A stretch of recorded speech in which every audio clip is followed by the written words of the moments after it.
Alrighty. Howdy ho, folks. Multiversal Medium here for another episode of Delusion. Last time we left off, well, I think we're about to finish up the Clockwork Kingdom. At least the main meta plot, all that fun stuff.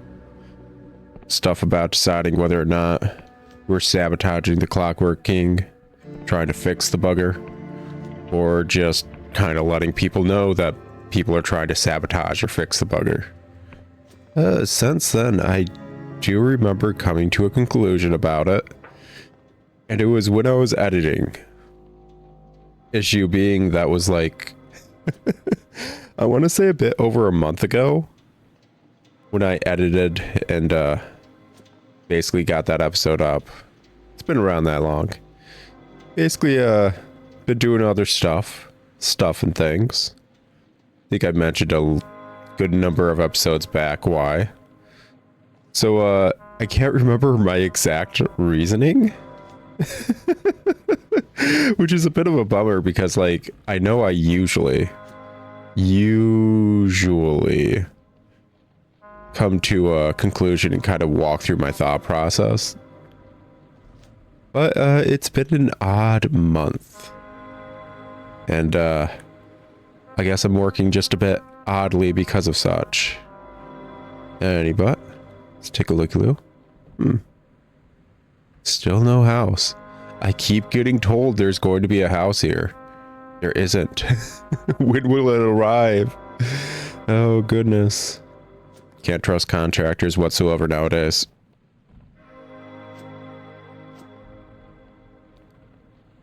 But. So if today's episode feels a bit off, different, whatever, it's the first recording I've been doing in a minute. And it's also after all those Pokemon recordings and editing.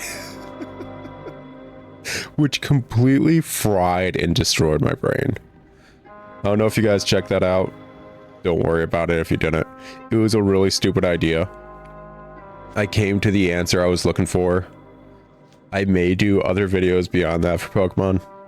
I don't know. But yeah, that broke me in a few different ways. But there was one other thing a wonderful commenter told me to do. And that was to find the last of the dead. Oh, would we call them like demigod twins? Children of God twins? Yeah, whatever. For another key. And I believe they pointed out where I should look for it. Which, wonderful. I let them know I was going to basically just look it up after a point because I did want to find it. They're saying over here.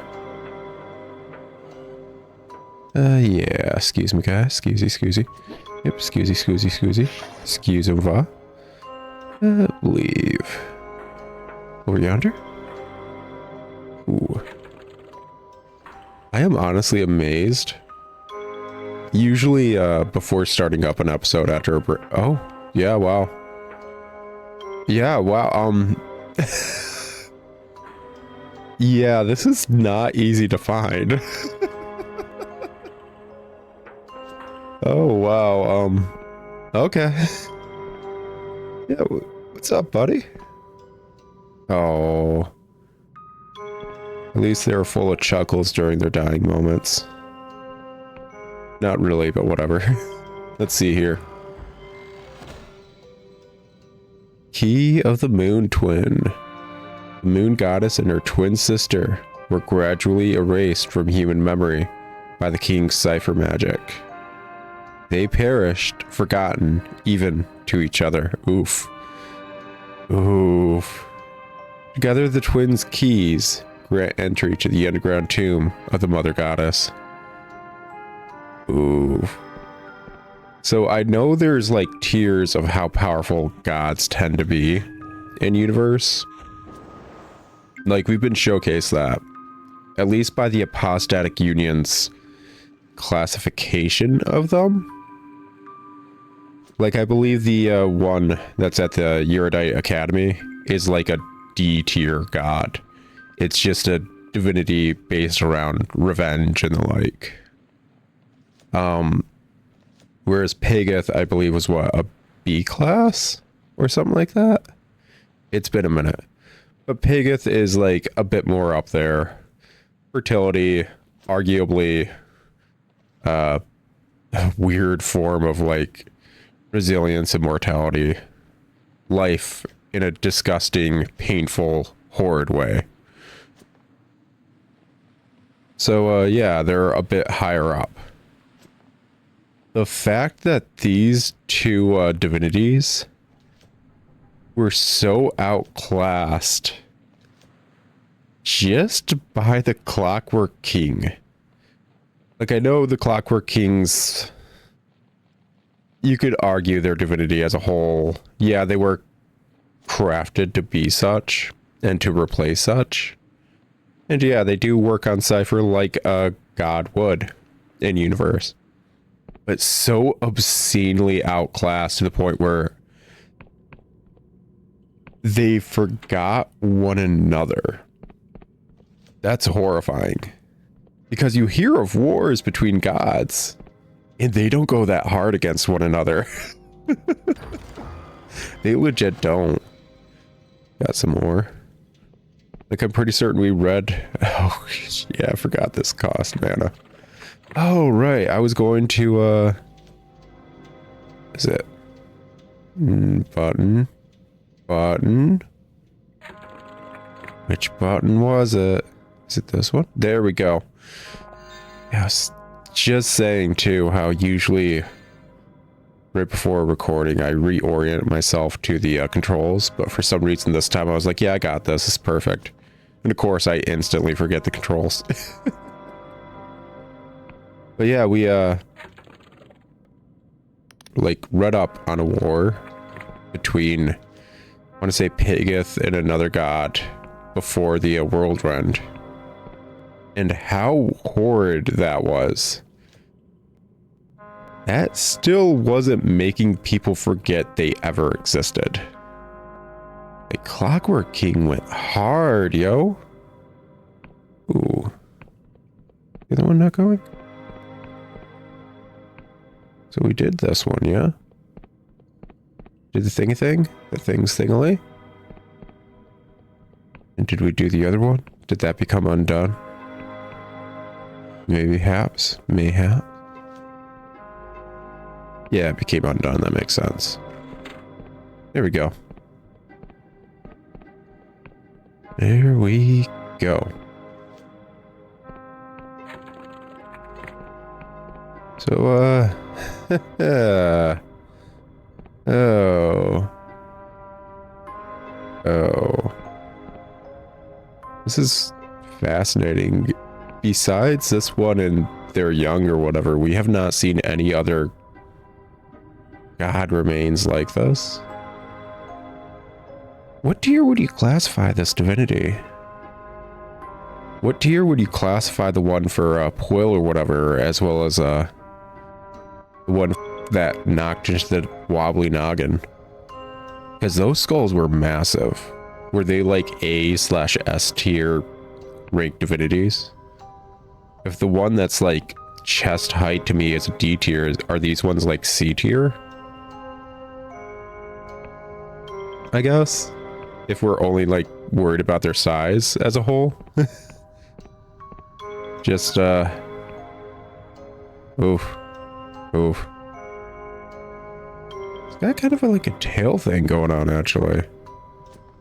Like, not for nothing, but spinal columns usually don't go that far, I don't think. It's also odd that she's like given a proper tomb. This is a tomb. She's got a coffin. She was laid to rest. And that's the odd bit. Even though she's on display, she was laid to rest. Okay, yeah. Keep going. Yeah, treasure. I have so many of those that I'm just not touching. Money's not much of an issue in this game. At least not yet. Iberian ore. Yeah, that one is useful, actually. Those are really rare. But yeah, she's... It feels weird just seeing the full carcass of a god. Especially considering this isn't how they usually die. Anytime we've come across a dead god before, it's been because of the whole,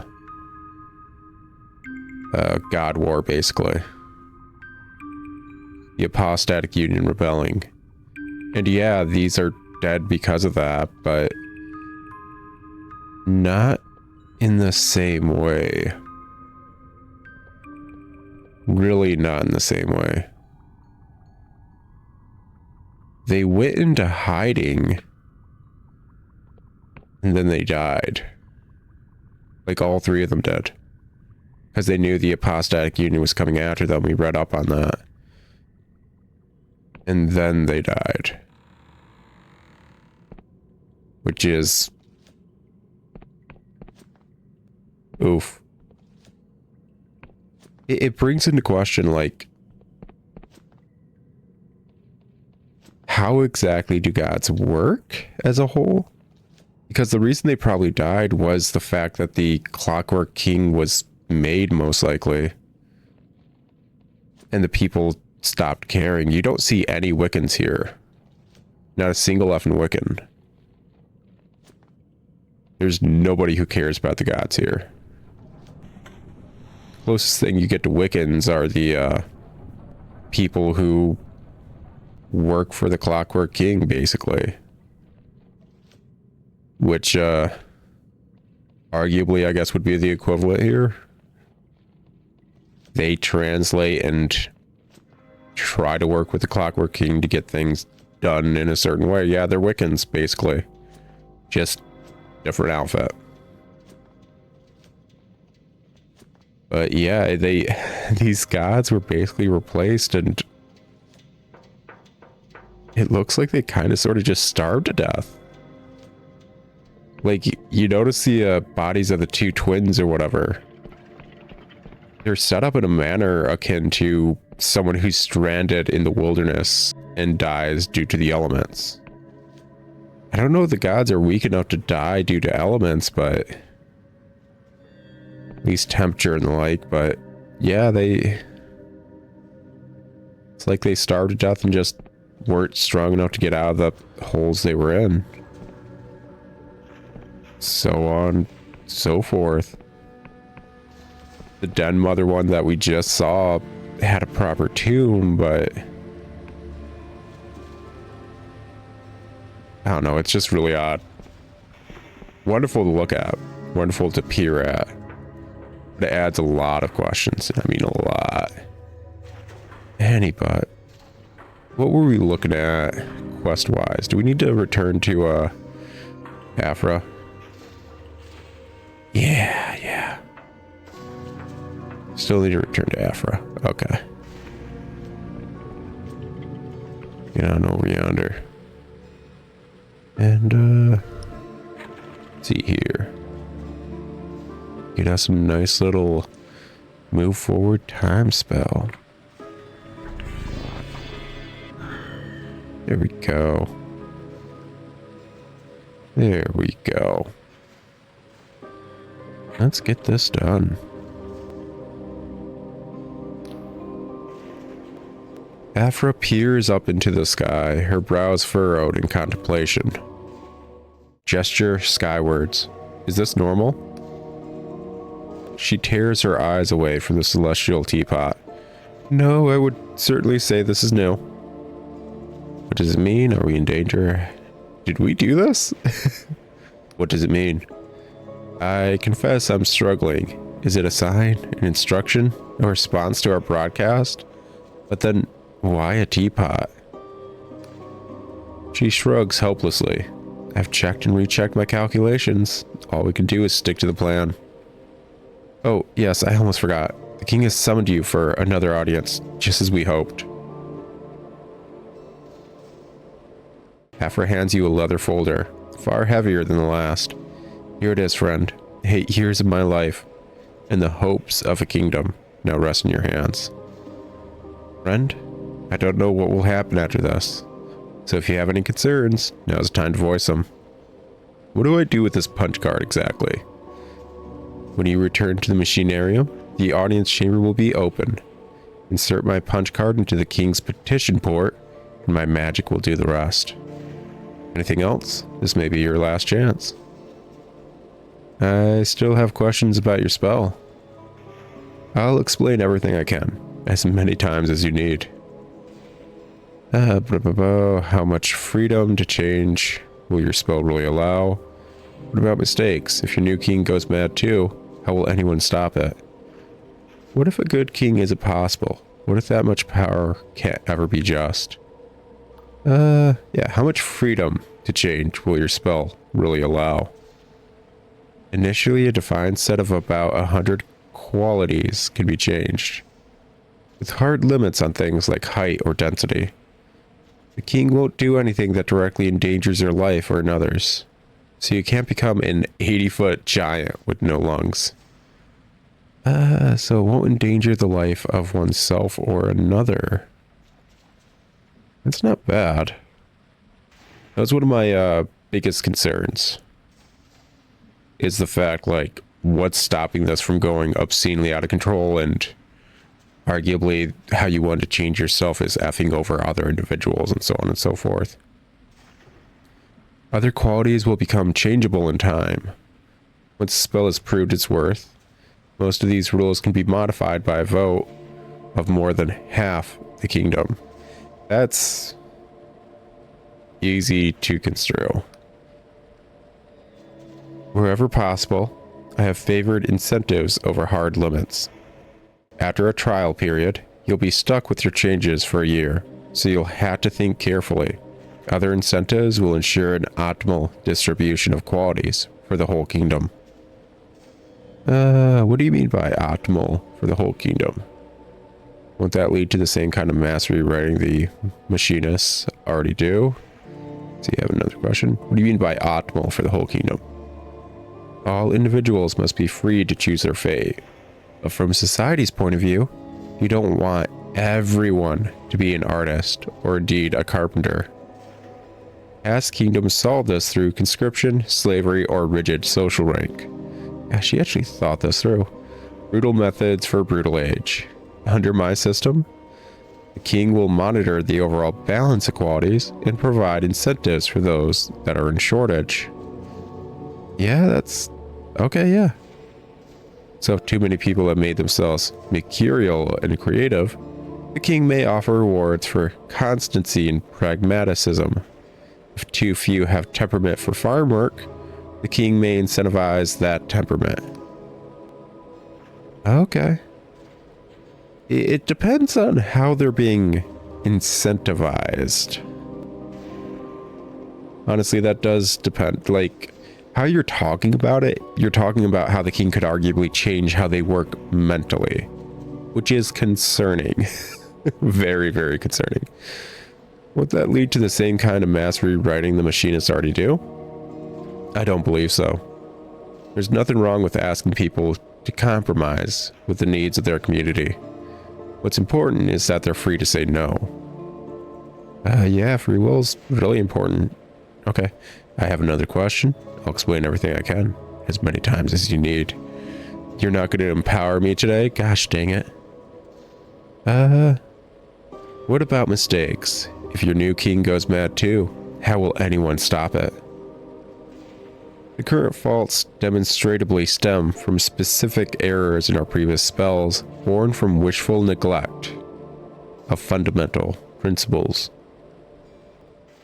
That Sunil denies this does not make it false.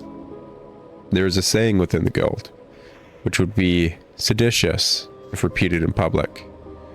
Drek in, drek out, means that if you give the king faulty input, you'll get a faulty result. Honestly, that's part of the reason I'm starting to lean a certain way. I'll talk about it more later, but basically, the king's a machine. You tell it one thing, it's going to view it as that one thing, because it's not an AI. I don't think the king is literally an artificial intelligence. I don't think it's growing mentally, at least not as much as people probably give it credit for. If it is an AI as a whole, it's a very slow working one mentally. If it's growing mentally, it's not doing so great. Honestly, I'd argue maybe it is actually growing mentally, and I'll once more go into more detail about this because I think I just remembered my logic as to why it shows a certain way. Yet the reverse is also true. With properly enumerated powers and properly specified goals, the errors you describe will never arise in the first place. Yeah, this is coding. This is coding. My spell will create a self-balancing, self-corrected equilibrium capable of adapting itself to new circumstances. You're that good at coding? I don't think anyone could do that nowadays. I've spent 8 years planning this. I'm certain it is sound. Only 8 years for something that's supposed to be a self-correcting, like, program? That's not enough time, especially when you're the only one working on it. Like, seriously. Does that all make sense? What if a good king isn't possible? What if that much power can't ever be just? Heavens, you sound just like the saboteur. I admit, I've asked myself the same question. When the hour is late and sleep eludes me. I've seen the power of cipher magic to save a life. Without it, I would have been locked forever inside the person I used to be. How can we just walk away from that? That is a question, actually. It's a lot of a deeper question about the whole, like, everything going on in the game as a whole. Like, you could argue the Apostatic Union walked away from that kind of thing to gain their freedom from the gods. And yes, they gained the freedom from the gods and arguably a great deal more autonomy, but at the cost of a great deal of power, in a sense. Being under the gods in this universe, I guess you could relate it to as being like a part of a serfdom. You are lesser than, and you're working in a certain manner to beget just the society's structure. Arguably, the Apostatic Union didn't work away from being a serfdom, though. They are still a serfdom working in the same manner they were. They just no longer have access to the higher powers of such. And they have a bit more freedom from how a lot of the quote-unquote lords/kings in this figurative scenario were taxing the people. Once more, this is just like relating all this stuff. Analogies.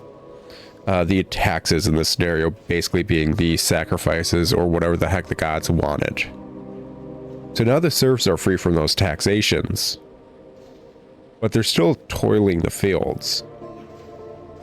And they're unable to get the import/export that their lords/kings or whatever would have brought them, i.e. this higher grade cipher magic spells of what they wanted.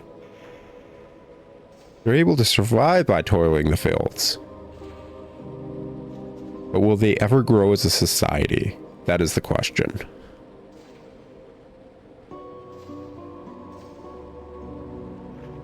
Is it okay to toss away that level of power of cipher magic in universe is all. I don't have an answer. It's just a valid question. At least if we look at it world building wise. We don't chew our meat raw because fire can raise our towns. We don't renounce the axe because it chops necks as well as trees. We don't spurn the wheel when it crushes a child's hand. I mean, you're not wrong. Proper usage of tools and power is good. It's like I just said, proper. The issue is that it can also be improper. So, regulation.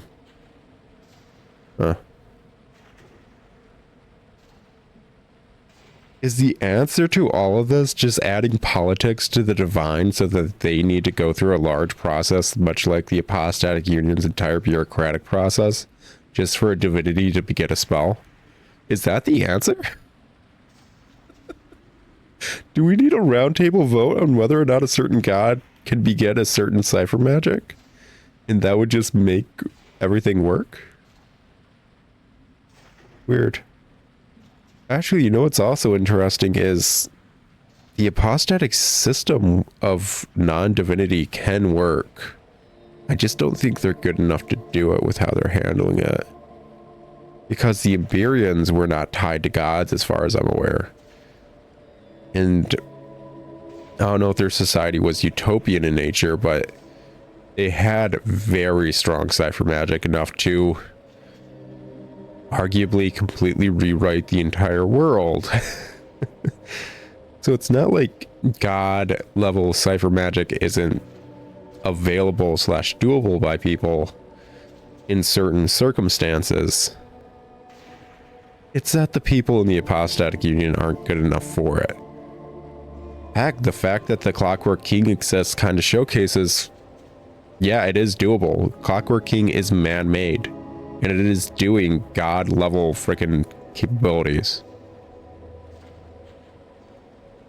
The issue is it's just not perfect. But it's not like low-level god stuff, like I said just earlier in this episode.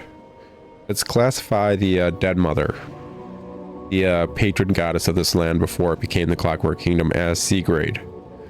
They're obviously stronger than the Revenge God that we saw in the Erudite Academy.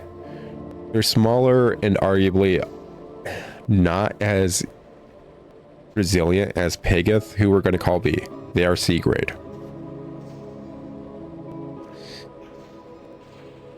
The Clockwork King, at the very least, as a man-made structure who is tapping into divinity and doing divine cipher magic, or the equivalent of literally rewriting the universe,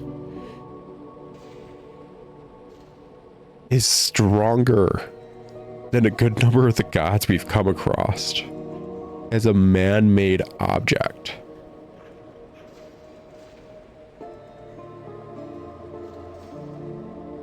So, yeah, I guess it just depends on how people use various tools and stuff.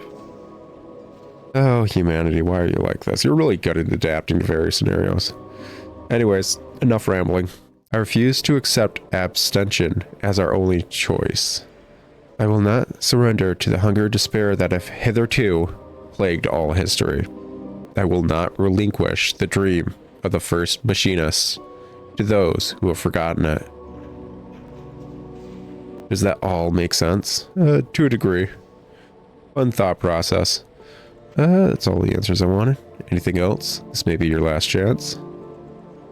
Do you happen to know a sky pilot called Mikhail? Oh, Misha? He's a dear, isn't he? I'd be so forgetful without his medicines. You can't import them without a letter from the king. One of those little perks of my job. Why do you ask? How well do you really know him? Would you say he's a friend? How well do you really know him? It's hard to tell, isn't it? Man is like a deep river, all iced over. You skate on the surface, thinking it'll never break. Then suddenly you plunge into this other world. The next day, it's all ice again. I know he was born in Slav. His family came here after the God War, seeking a better life. He was just a boy. It's people like them that this kingdom should be working for. He somehow spoke to me through the beacon, warned me not to help you. Yeah, I happened to bump into him and he mentioned you, that's all. I don't know if I'm going to get another chance to do this dialogue option. But he somehow spoke to me through the beacon, warned me not to help you. Yaffer looks concerned. Really? But surely you can't know about our plans. And how could he possibly have subverted the king's magic? Misha is a fine sailor, but he's no magician. There are reports of people seeing or hearing phantoms in the corrupted lands. Long dead loved ones or even their own self. Some say the corruption can read your memories, but better to lure you to your doom. Glad you're alive, friend. Pay it no mind. Our task requires your full attention. Anything else? This may be your last chance. Yeah, I wasn't able to ask anything else about Misha after that. I have what I need. I'll let you know how it goes. Afra smiles, failing to conceal her anxiety. I'm counting on you, friend. Yeah, is there a teapot up in the sky? Just a little teapot, short and stout? Where's its handle? Where's its spout? Not seeing no teapot. You lied to me, Afra. I don't know if I can trust you anymore. I wanted to see a teapot.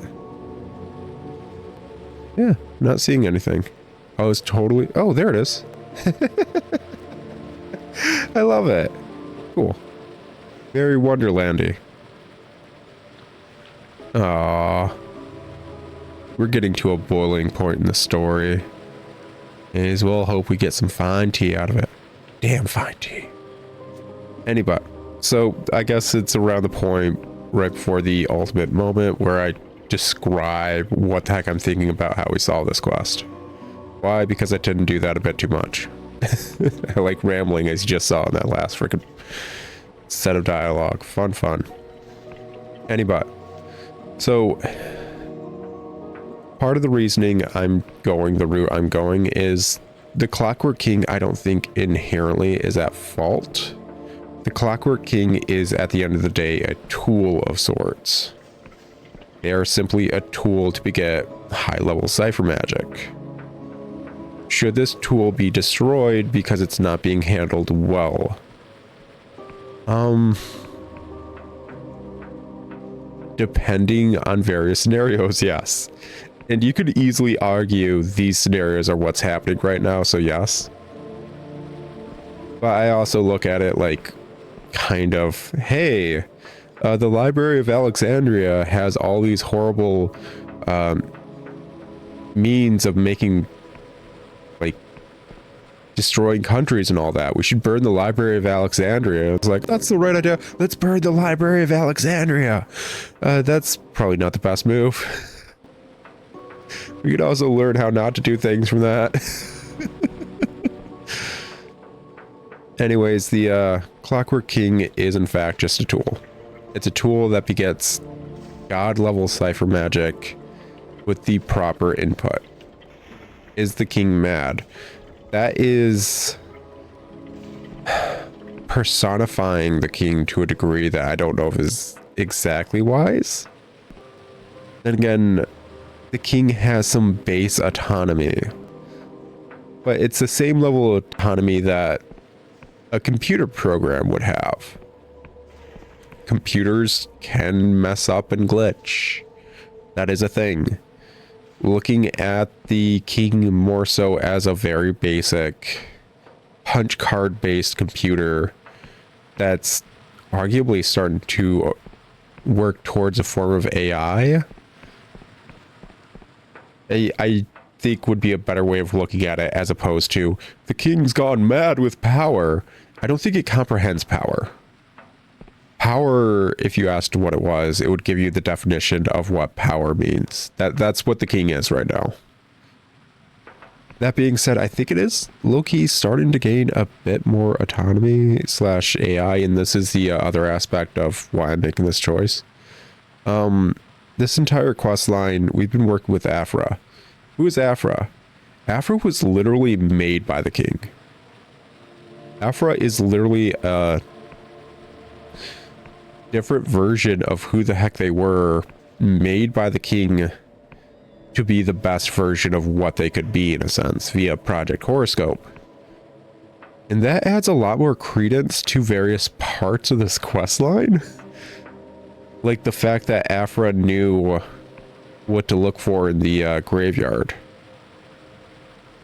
And the fact that Afra's been dreaming about that message, quote unquote, that the king was giving. Afra is literally super tied to the king's cipher magic. Like, inexplicably so. You could say the King's cipher legit flows through her, and arguably she harmonizes with it to a great deal. And that would explain a lot that's actually going on in this questline from her perspective. She's aware something's wrong. Even if nothing was outright happening on the surface, she'd be aware something's wrong.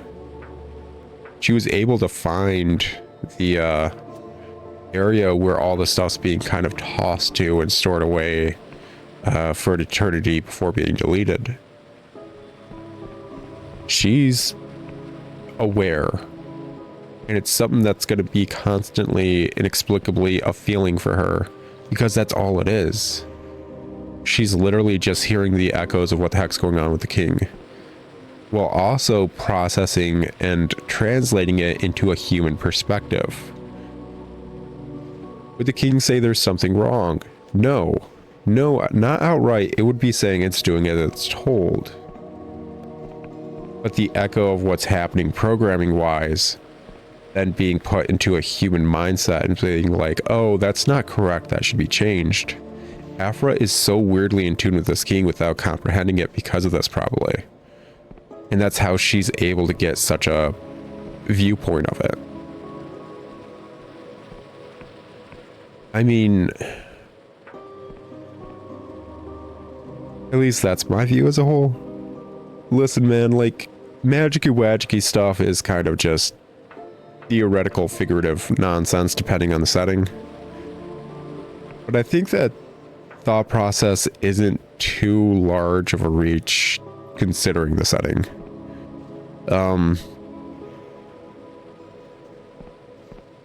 So with that in mind, I'm going to say Aphra is definitely more correct than Sunil, who's been working on the Clockwork King since its inception, I'm going to guess, around then. He's an older gentleman. He's been a part of the Machinist Guild probably since it started. And he's been working closely with the Clockwork King that entire time. Which means he's highly skilled. He is. He's obscenely skilled. The issue is he's looking at things through that lens / bias, so on and so forth. Maybe he's just aged and weathered and not willing to accept facts in front of him. But literally anyone you talk to about Sunil, the older gentleman, is the fact that he refuses to accept anything's wrong. He knows it has to be right. He's stubborn, and he's old. I don't think there's been a different representation of Sunil, even when we talk to Sunil. So yeah, there's that. So I'd say Aphra is definitely more correct than Sunil in this regard. Something needs to change, something needs to happen. Otherwise, this entire kingdom's about to zero sum. Which arguably could happen considering the two divinities forgot the other one existed. This place zero summing may actually be a genuine possibility. Which I suppose I should explain what zero summing is. That's an Elder Scrolls term. Basically, zero summing is... I'm not going to go into detail about how it happens in the Elder Scrolls universe, but not only do you cease to exist, you cease to have ever existed, in a sense. Everything you ever were and everything you ever could have been summed up to zero. You are nothing. There's nothing there whatsoever. You have never existed at that point. Nobody will remember you because you were never a thing to remember. And arguably this kingdom could go down that route depending if this gets worse. It's not exactly there. There's hints of things, hints of memory, hints of corruption going deeper, but it's not too large of a reach to say it could snowball down that route, which is horrifying in a lot of ways. Anyways, now we get to the third aspect, the third choice we could do. The Saboteur with Misha and Mikhail. And, well, Misha / Mikhail. The fact that the dude's got two names is what always throws me for a loop. as well as the old machinist who's down in the Undercity down there, who's the closest thing to we have an actual figurehead of the Saboteur, even though it's one of those, yeah, I'm just a figurehead. As soon as I'm gone, there's another one taking my place. 100%. I'm just a cog in this entire machine. Self-governing people without a lord isn't inherently bad. In fact, if this was SMT, I'd be going down that route immediately. 100%. I think people deserve the right to choose. I believe people deserve the right to their own future, so on and so forth. Yada, yada. And, I don't think choosing the Saboteur route is inherently wrong. What she was saying isn't incorrect, if I remember right last episode. With the king's constant overshadowing of the Clockwork Kingdom, the people are never technically going to grow outside of that shadow. In a sense, the people of the Clockwork Kingdom will always be under the light, under the shadow, under the pretense that they're from the Clockwork Kingdom. And that sounds bad when you say it like that. But depending on what the Clockwork Kingdom becomes, that is not inherently a bad thing. If what Afra wants is true, and it does work out how she says such, it's not a bad thing. A kingdom that allows its people to be what they truly want to be while helping them work in like amazingly towards the betterment of the whole kingdom. It's a utopia scenario as Afra wants it. Like, utopia is really hard to reach, but even with that utopia scenario, the Saboteur wouldn't be incorrect with their mindset of they're never going to grow beyond the Clockwork Kingdom as a whole. That being said, we do have various experiments of countries in this setting without Clockwork King entities / divine entities. Hey, it's the apostatic union. And if you've been watching, I don't like them. They're not good. Does that mean the Clockwork Kingdom will go down that route? Not exactly, but I wouldn't be surprised if they did. After all, you look at how bureaucratic the Clockwork Kingdom already is. Do you think it's going to change with the loss of the Clockwork King? The Clockwork King was a means to an end, but literally everything here is bureaucratic. Papers, numbers, petitions, and waiting. How many times have we talked to a random NPC and they're just complaining about just trying to get something done and they don't understand the paperwork to get it done? You could argue that's due to the Clockwork King. No, it isn't actually. That is due to the Machinarium and the Machinist Guild. They need to go through so many petitions in various ways and decide which one goes in front of the king and which ones shouldn't, so on and so forth, that their entire system's effed. The entire paperwork system for this country is effed. And yes, some of that is the Clockwork King. A majority of it is the Machinarium and the Machinist Guild. A majority of what a lot of people are experiencing to a horrid degree is human error. Obviously, this is magnified due to it being then tossed through the lens of a incorrectly functioning AI like the Clockwork King. Like, so all those errors that humans are making around there are being heavily amplified, and it's leading to what the heck we're seeing here. But those errors are human in nature. So the saboteur route is to stop the amplification of those errors. Whereas the Afra route is to correct the errors and then amplify the good, is my viewpoint. I don't know if I'm correct. I might be wrong. This may be a very stupid thing to do. And in fact, that's the majority of the scenarios I'm in. Doing something stupid. But we're going with Afra. Long and short of it. So, yeah. Guess we're doing that. What's up, Suno? To the king. Anyways, hopefully that, like, logic sounds correct to you guys as well. It's just my personal viewpoint. And I think that's the thought process I was having as I gotta put on my good hat. Am I gonna need it? Probably not. I didn't need my good hat or anything last time we were here. But gosh, is it a nice hat. It's a very nice hat. Oh, fancy. Grab my parfum. Yeah. Look dapper as heck. Yeah, hopefully that logic makes sense. Once more, I could be incorrect.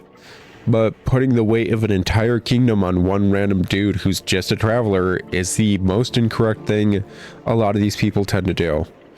I have no reason to be solving all these kingdoms' problems or making as big decisions in their, like, history as I am. I'm a random nobody. And I don't think anyone fully comprehends that I am such a random nobody that I should not be doing this. Like, I'm not some destined hero meant to, like, save the land or anything. I am legit a criminal that showed up here trying to pardon myself. I have no reason to technically care about this kingdom's or any kingdom's, like, issues. They should not trust me. This is not the usual scenario you get in these RPGs. I'm not some chosen one. I'm not a hero. I'm nothing. The fact that they trust me with anything is honestly appalling. It really is. Either way. Basically what started the thought process was rewatching and editing, I want to say last episode, and coming to a weird realization that Afra, by being created by the Clockwork King, may not be as crazy as she sounds.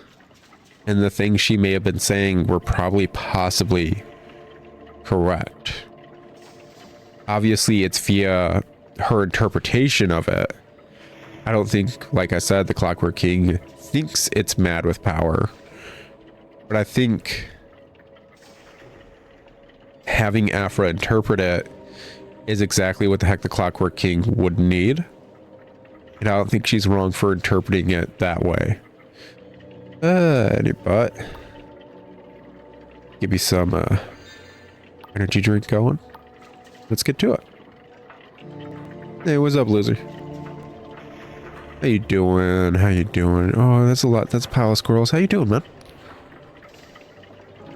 The machine shrieks like a million condemned souls as the feeling of pressure mounts in your body once more. Then your cranial moderator clicks into action. Suddenly the noise becomes an intelligible chorus, incoming messages, outgoing commands, distant outposts, requesting connections, or announcing faults. So the only thing that arguably isn't answered via my logic is what was going on with the fixing of the radio tower in the corrupted lands. The second we turned that on, Mikhail contacted us through it. And we didn't get the full message either. I don't think Misha even said technically not to trust Afra. They said talk to the saboteur first.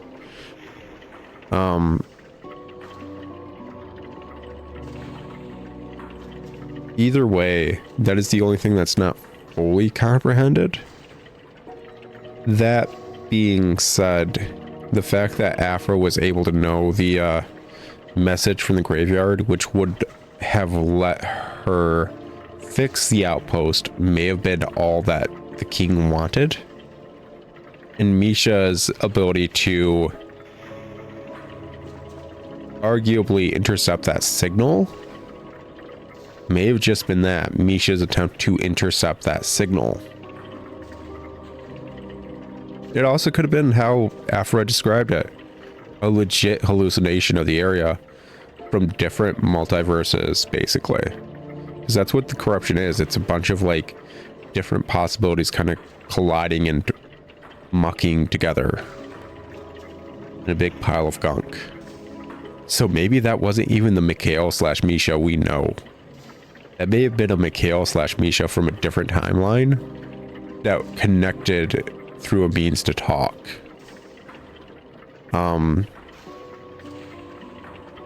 As for why the Clockwork King considers that outpost important, I'm going to guess that's actually related to the larger meta plot of the game.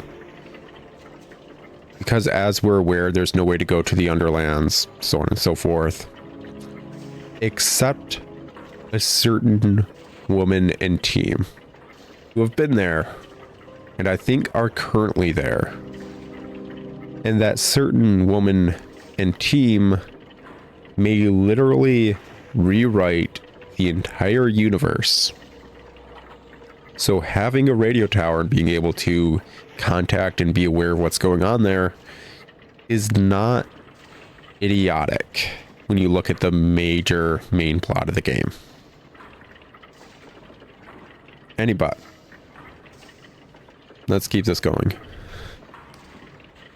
There are so many faults. You are standing in the brain of this awful machine, and it's bleeding to death. Oof, that's a lot of errors. Rejoice and exult. The invocation is cast. All hail its majesty, Machinus Rex, the Clockwork King. Welcome back, subject numbers. Thou mayest rise. Hast thou completed the sacramental duty? It is done, your majesty? Not yet, your majesty. How should I know? You jumped up Abacus?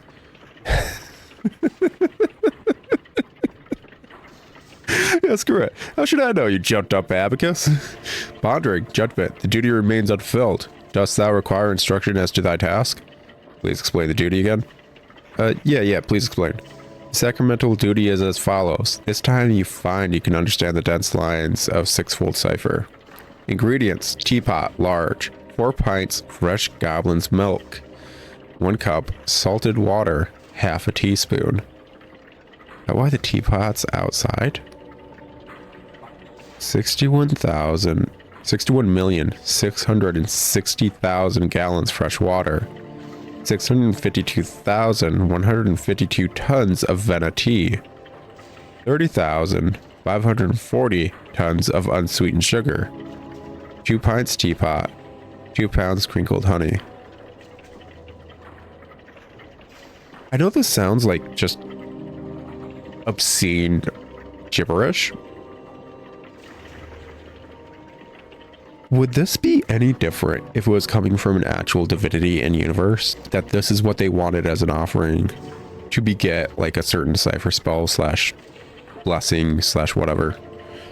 4 pints custard sog, half pint ambergris, smooth meat, 3 pounds jitter moss powder, teapot. Instructions: 1. Fill kettle with fresh water and boil. 2. Measure out 4 pints milk salts. 3. Place tea strainer in teapot and leaves in strainer. 4. Steep for 15 years. 6. Brush with sear fruit mixture and bake until blith. 5. Stir in moss powder, ambergris, and sugar to smell. Then pour in the boiling water. X. The heat will rise rapidly, and the water will bubble up so violently that your cup may even shatter. 6.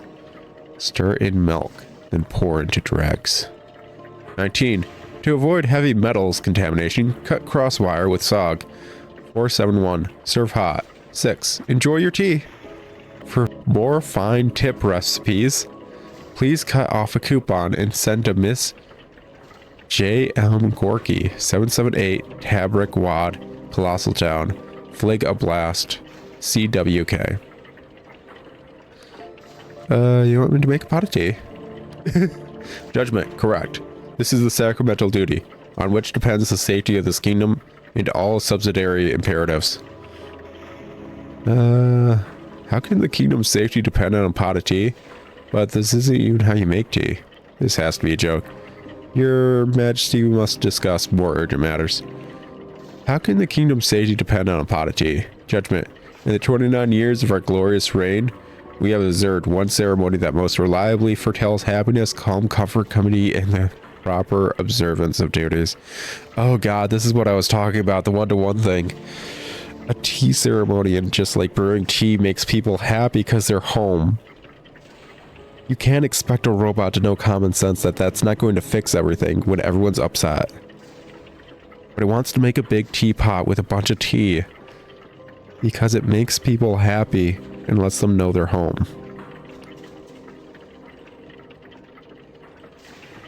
This ceremony precedes or coincides with every deal struck, every counsel given, every declaration of love and fulfillment of quotas. The reason it takes 15 years to brew the tea is because it's taken into account and needs to make enough tea for everyone.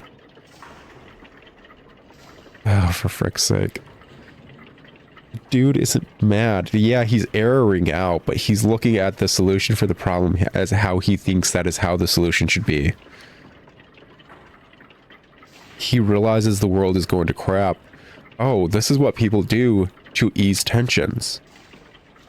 The way to stop the world from going to crap is to ease the tensions. We do this thing to ease tensions. This is the sacramental duty as it is written, so it must be. Oh gosh, yeah. Oh gosh. It's like dealing with a toddler who thinks like, oh, you guys are fighting? Here's a flower, just apologize. And it's like, no, I don't think you realize that dude like ran his vehicle into my garage and destroyed like thousands of dollars of like stuff. I can't just give him a flower and apologize when he owes me money. But it would stop you guys from fighting. Yeah, it feels like that. Oh, King, I love you so much. You're so stupid. But this isn't even how you make tea. Judgment, incorrect. We have studied more than a lot. That is a lot of Roman numerals. Iterations of the ceremony across the kingdom. The sacramental duty is the optimal weighted equilibrium of all subjects' desires. Yeah, this quite literally is that he's okay. You can't expect a machine to have common sense, because common sense is something that's taught and showcased within the environment you grow up in. The king didn't grow up in any scenario or any place. The king simply was after being programmed to be. This is information it can't properly process because it's a AI, it's a machine. This is the sacramental duty as it is written, so it must be. I don't want to call it a joke. It's genuinely trying to solve the problem. This isn't it trying to be mean. It's not it trying to be jokey. It's nothing. This is how it sees the way to solve the problem. Make people happy. There's a lot of people. People are happy when they have tea. Make a lot of tea. How do you make tea? What kind of tea would be great for all these people? And then it's taking all these like various forms of tea and trying to make the best form of tea. People want ambergris. You're wondering why that's in there. That's like, what is it? I know it's related to wells. Is it like well vomit or something like that? Yeah, like ambergris is very expensive. And basically it's something that wells excrete, and I can't remember why. You can't really farm ambergris. It's something that shows up on the shores every once in a while, and there's just, oh, hey, you got like a 15 pound of ambergris. You're set for life. So why would that be a part of tea? It's used to make perfume. So everything the king was saying was he wants to make a fragrant, sweet tea for everyone. Oh gosh, you sweet, innocent child. This has to be a joke. Judgment, incorrect. This is a joke, in sixfold. There are 10 kinds of people in the Onric Isles. 0. Those who know sixfold. 1. those who know not sixfold. 2, those who know sixfold excellently. 3, those who know sixfold but poorly. 4, those who know not that they know sixfold. 5, those who know not that they know not sixfold. 10, those whose knowledge of sixfold is unknown to us at this time. See, that's really good. That's weirdly really good. And if you don't know why, you don't know sixfold. I stand corrected. Did you come up with that yourself? Judgment incorrect. This joke is the optimal weighted equilibrium of all jokes submitted by the Guild of Machinists under Codex. Well, Project Jester. They put time and effort into just putting jokes into the machine just so it'd be able to make jokes.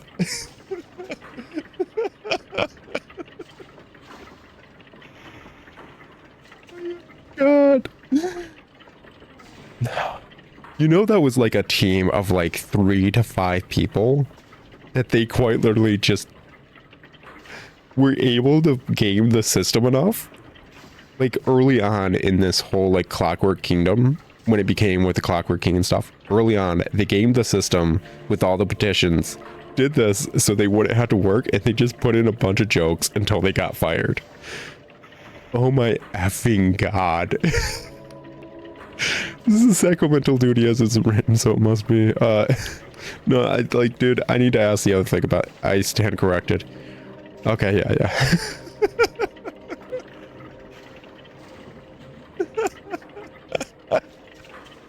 They fucking had a team of like several people just put in a bunch of jokes into the dang machine. For Project Jester. Oh my gosh. Oh my gosh.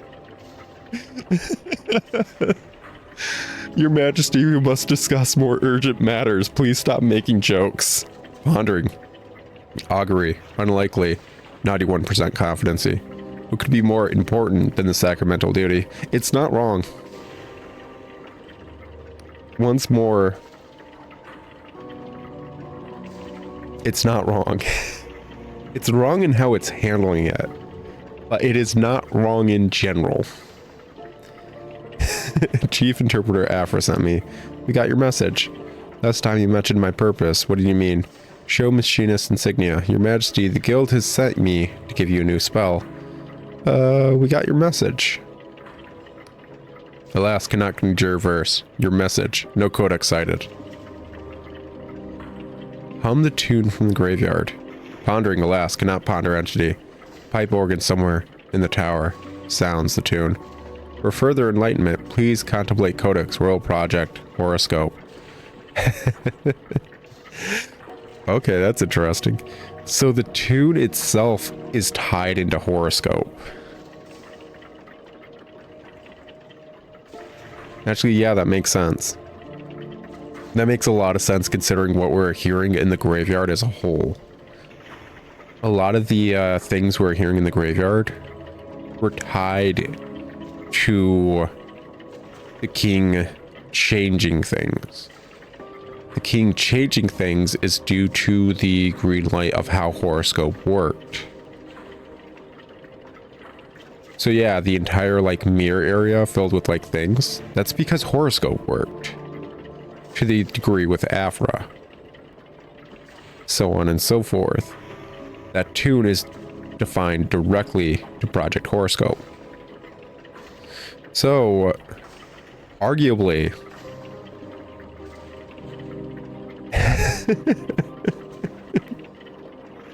it wasn't a message for Afra as a whole. It was a message, arguably something that's deeply tied to everything affected by Project Horoscope, like Afra. But Horoscope is going out of control, and Afra is not correct, or not incorrect in their view of how Horoscope and various things about the king should be handled. I still stand by that. Or were you trying to reach out to us? Tell us the problem? I know about Project Horoscope. Why is that relevant?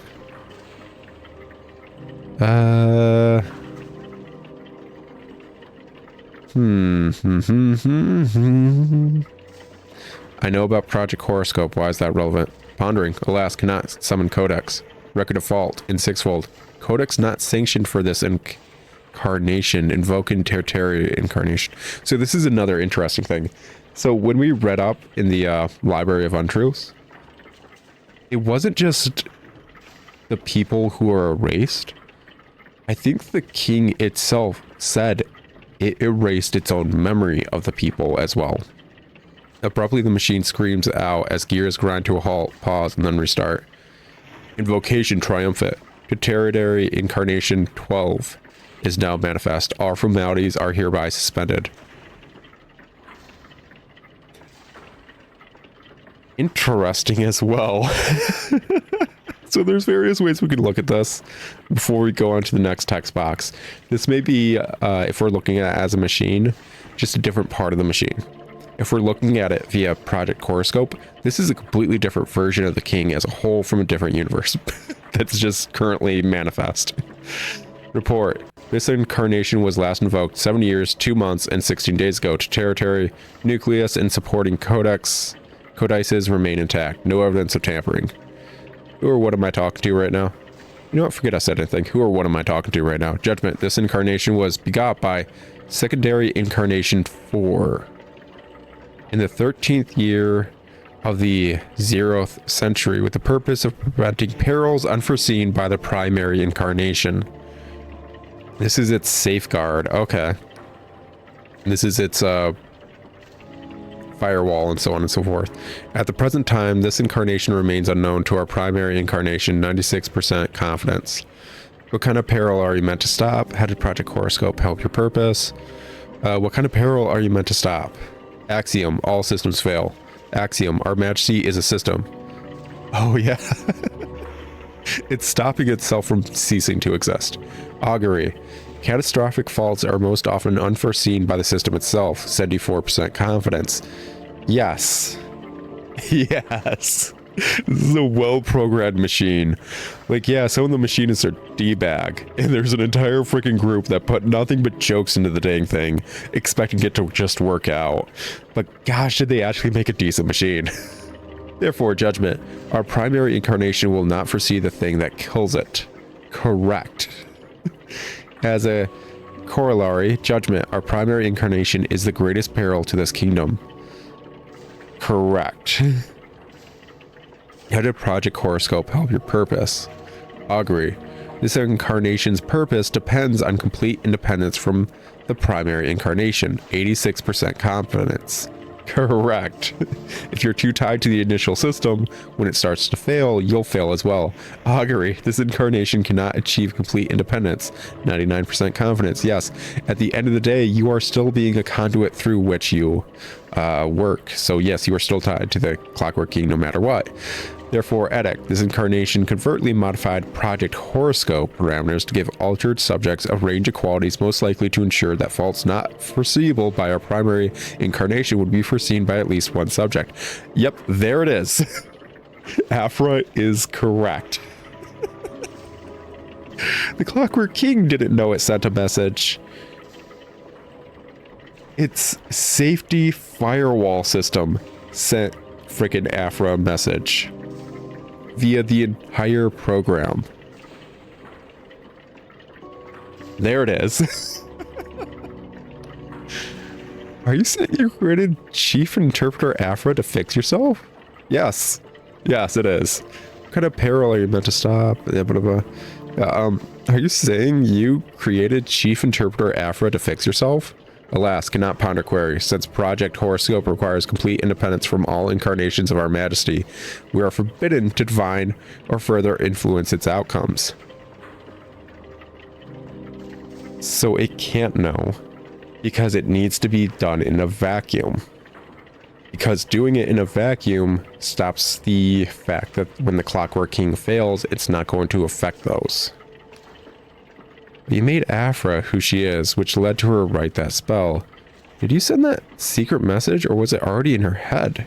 It was already in her head. That's the funny bit. It's a hilarious bit. It was always in her head. And it's just when she finally was good enough to actually get the spell going and everything that she heard it. Afra, low-key, is a child of destiny in a different series. I'll tell you what, guys. We're going long for an episode right now, so we're going to call it here. This is hilarious. It gives us enough to bounce off of for next episode. I am loving this back and forth. But I'll talk to you guys in another episode of Delusion, where we probably finish up with the everything that's going on and how the Clockwork King has safeguards it doesn't even realize it has, which is hilarious. Anyways, I'll talk to you guys later, but until then, ciao. And sorry for stopping a bit on the cliffhanger. It is what it is. Adds a bit more depth to the end of this episode, and something to fall into next episode. I love a good pun. Anyways, talk to you guys later.